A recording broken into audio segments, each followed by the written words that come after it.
Everyone, welcome you all on focus on study. आज की class में हम पढ़ेंगे भाई 10th क्लास की साइंस पढ़ेंगे, क्लास 10th और चैप्टर 1 जिसका नाम है केमिकल रिएक्शंस एंड इक्वेशंस। ये हमारी क्लास का नाम है। आज है क्लास 2। इससे पहले मैं एक क्लास आपकी लिख चुकी हूँ, कॉम्बिनेशन रिएक्शंस तक मैंने आपको करा दिया था, तो आप जाके देख लें। सो हे एवरीवन, मैं हूँ सीमा और फोकस ऑन स्टडी के यूट्यूब चैनल पर आप सभी का स्वागत करती हूँ।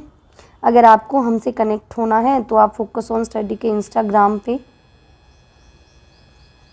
हमें फॉलो कर सकते हैं। फोकस ऑन 27 के नाम से आपको इंस्टाग्राम की आईडी मिल जाएगी।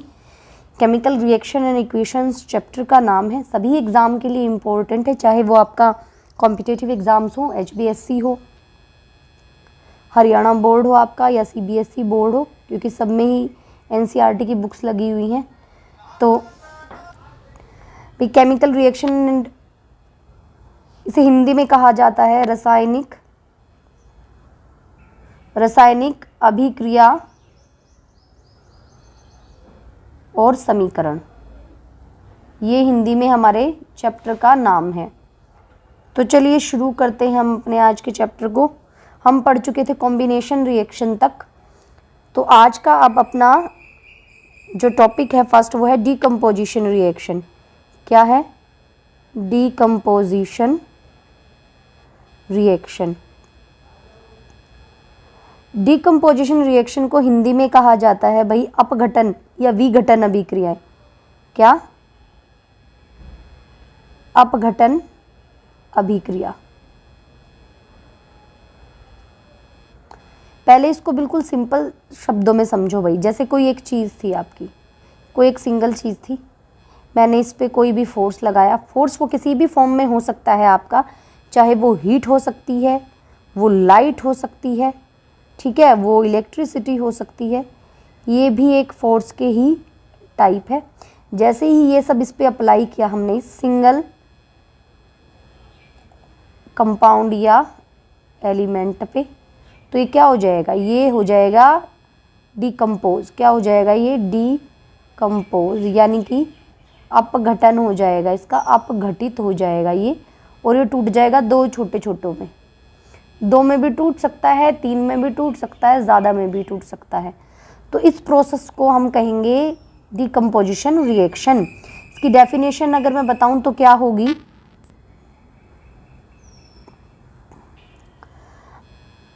A single reactant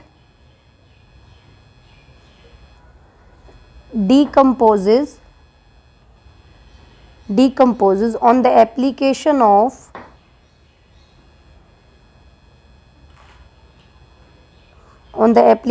of heat or light और इलेक्ट्रिसिटी। ठीक है, क्या मतलब है इस बात का? एक सिंगल जो आपका रिएक्टेंट है वो डीकम्पोज हो जाए, मतलब टूट जाए, किसकी वजह से? हीट की, लाइट की, या फिर इलेक्ट्रिसिटी की वजह से टूट जाए, और क्या दे दे? टू गिव 2 और मोर प्रोडक्ट्स, 2 या 2 से ज़्यादा आपको प्रोडक्ट्स दे दें, तो उसको कहते हैं हम डीकम्पोजिशन रिएक्शन। देखो भाई, डीकम्पोजिशन रिएक्शन भी 2 टाइप की होती है। पहली होती है आपकी थर्मोलिटिक रिएक्शन। क्या होती है? थर्मोलिटिक रिएक्शन, थर्मोलिटिक डीकम्पोजिशन रिएक्शन, रिएक्शन। क्या मतलब है इस बात का? थर्मोलिटिक, ठीक है, थर्मोलिटिक का क्या मतलब होता है? थर्मो मतलब ऊष्मा की वजह से, ऊष्मा या फिर हीट की वजह से क्या हो जाना? अपघटन हो जाना, उसे कहते हैं हम थर्मोलिटिक रिएक्शन, डीकम्पोजिशन रिएक्शन। देखो कैसे, मान लो मैंने एक टेस्ट ट्यूब ले ली भाई, ठीक है, एक टेस्ट ट्यूब ली और उसमें मैंने फिल कर लिया मर्क्यूरिक ऑक्साइड। क्या है ये? मर्क्यूरिक ऑक्साइड है इसके अंदर। जैसे ही इस मर्क्यूरिक ऑक्साइड को मैंने हीट देना शुरू किया, क्या किया, हीट देना शुरू किया, तो ये टूट जाएगा। इसके नीचे भाई हमने लगा दी आग, क्या कर दिया, हीट देनी शुरू कर दी, इसको हमने आग लगा दी। तो ये क्या हो जाएगा, ये ब्रेक डाउन हो जाएगा इसका, किसके अंदर, क्योंकि पहले तो था ये मर्क्यूरिक ऑक्साइड, तो फिर इसमें क्या रह जाएगा, मरकरी नीचे रह जाएगा और आपका जो ये बचा हुआ हिस्सा है ऑक्साइड वो ऊपर रह जाएगा। ये क्या है आपका मरकरी। मरकरी को ये क्या है, HgO, मर्क्यूरिक ऑक्साइड, और ये Hg बाहर आ गया है। इसका हो गया है भाई डीकम्पोजिशन। ये क्या हो गया है, डीकम्पोज हो गया है। तो ये तो हुआ भाई हीट की वजह से डीकम्पोजिशन। एक और एग्जांपल लेते हैं जिसमें लाइट की वजह से डीकम्पोजिशन होगा। हमने क्या किया, एक बीकर ले लिया भाई, उस बीकर में हमने फिल कर ली H2O2, क्या ले ली, H2O2, ठीक है। अब क्या किया, इस बीकर को हमने सनलाइट में रख दिया। किस में रख दिया, सनलाइट में। सन की रोशनी जैसे जैसे इस पे गिरेगी, ये लाइट ही तो है, जिसकी वजह से इसका क्या हो जाएगा, इसका हो जाएगा डीकम्पोज हो जाएगी ये, यानी कि इसका अपघटन हो जाएगा और ये टूट जाएगी, किस में टूट जाएगी, ये आपकी H2O और O2 में। आपकी जो आपका जो वाटर होगा H2O वो तो रह जाएगा नीचे और जो ऑक्सीजन है वो बाहर निकल जाएगी। तो यहाँ H2O2 से यानी कि एक सिंगल प्रोडक्ट से आपके दो प्रोडक्ट बन गए हैं, इसको बोलते हैं हम डीकम्पोजिशन रिएक्शन। अगली रिएक्शन हम देख लेते हैं। अगली रिएक्शन का नाम है डिस्प्लेसमेंट रिएक्शन। क्या नाम है, डिस्प्लेसमेंट रिएक्शन। डिस्प्लेसमेंट का हिंदी में मतलब होता है विस्थापन। क्या होता है, विस्थापन। इसको बिल्कुल सिंपल शब्दों में मैं समझाऊं तो मान लो एक सीट है, ठीक है, इस पे दो लोग बैठ सकते हैं, ए और बी। सी आया, ये सी जो था ये ए से बहुत ज़्यादा स्ट्रॉन्ग था, ताकतवर था। इसने ए को यहाँ से भगा दिया और खुद इस सीट पे बैठ गया। सी यहाँ आ गया इस सीट पे ए के साथ, और बी को अलग बाहर, इसको ए को बी के साथ आ गया और ए को इसने अलग निकाल दिया। ये जो तरीका है इसको बोलते हैं हम डिस्प्लेसमेंट रिएक्शन। देखो ये डिपेंड किस पे करता है, रिएक्टिविटी पे करता है। किस पे, रिएक्टिविटी पे, यानी कि अभिक्रियाशीलता पे। किस पे, अभिक्रियाशीलता। जो जितना ज़्यादा रिएक्टिव होगा अपने से कम रिएक्टिव को हटा देगा। जैसे देखो क्या होगा, इसकी पहले डेफिनेशन लिख लेते हैं। मोर रिएक्टिव एलिमेंट क्या है, more reactive element displaces a less reactive element from its compound और सॉल्यूशन। उसके कंपाउंड या सॉल्यूशन से जो हाईली रिएक्टिव होगा वो कम रिएक्टिव को हटा देगा। देखो ये हमें पता कैसे चलेगा कौन ज़्यादा रिएक्टिव है और कौन कम है, इसके लिए होती है भाई एक रिएक्टिविटी सीरीज। उससे पहले आप एग्जांपल देखो, मान लो ZnCuSO4 है। अभी अब अगर आप रिएक्टिविटी सीरीज में देखोगे तो आपको पता चलेगा कि जो Zn यानी कि जिंक है वो कॉपर से, जिंक जो है वो कॉपर से ज़्यादा रिएक्टिव होता है। कॉपर से क्या होता है, ज़्यादा रिएक्टिव होता है। तो ये इसको भगा देगा मार के कॉपर को, और खुद कॉपर की जगह आके क्या बना देगा, जिंक सल्फेट ZnSO4 बना देगा और कॉपर को कर देगा बाहर। एक और एग्जांपल मैं आपको देती हूँ। मान लो कॉपर है प्लस 2AgNO3 है। अभी इसमें एक चीज़ देखो, ये कॉपर जो है ना ये सिल्वर से, Ag क्या होता है, सिल्वर, सिल्वर से क्या है, ज़्यादा रिएक्टिव है, तो ये सिल्वर को यहाँ से हटा के खुद जुड़ जाएगा और क्या बन जाएगा, CuNO3 ट्वाइस प्लस 2Ag। ये जो मैंने 2 और यहाँ ये ट्वाइस लगाया, ये मैंने बैलेंसिंग की है, इसी चैप्टर में बैलेंसिंग भी है, वो मैं आपको आगे सिखाऊंगी। अब ये पता लगाने के लिए कौन किससे ज़्यादा रिएक्टिव है, इसके लिए हमें पढ़नी पड़ेगी भाई रिएक्टिविटी सीरीज़। क्या पढ़नी पड़ेगी, रिएक्टिविटी सीरीज़, जिसको हिंदी में हम बोलते हैं अभिक्रियाशीलता श्रृंखला। क्या बोलते हैं, अभिक्रियाशीलता श्रृंखला।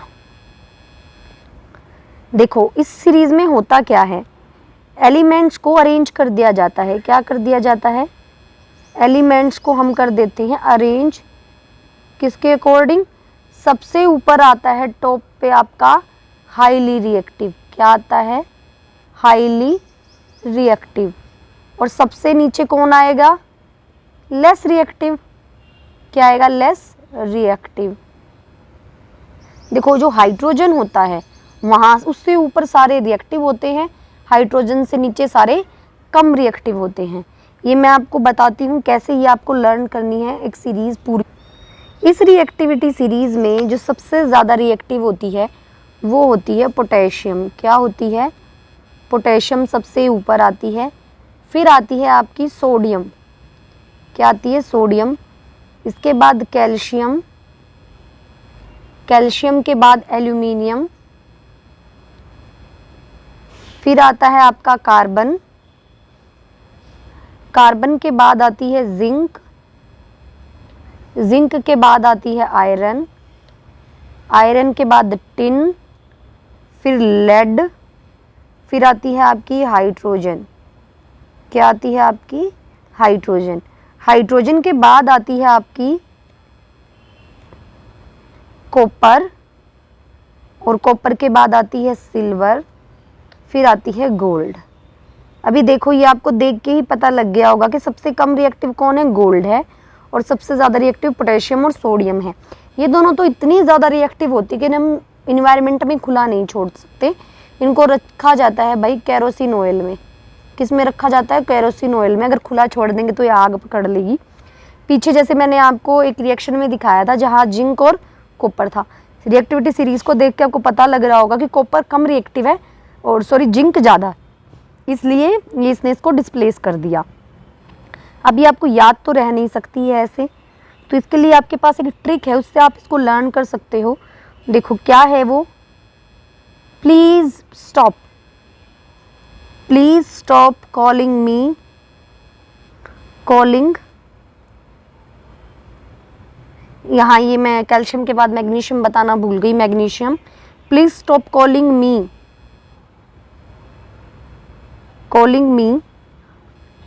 a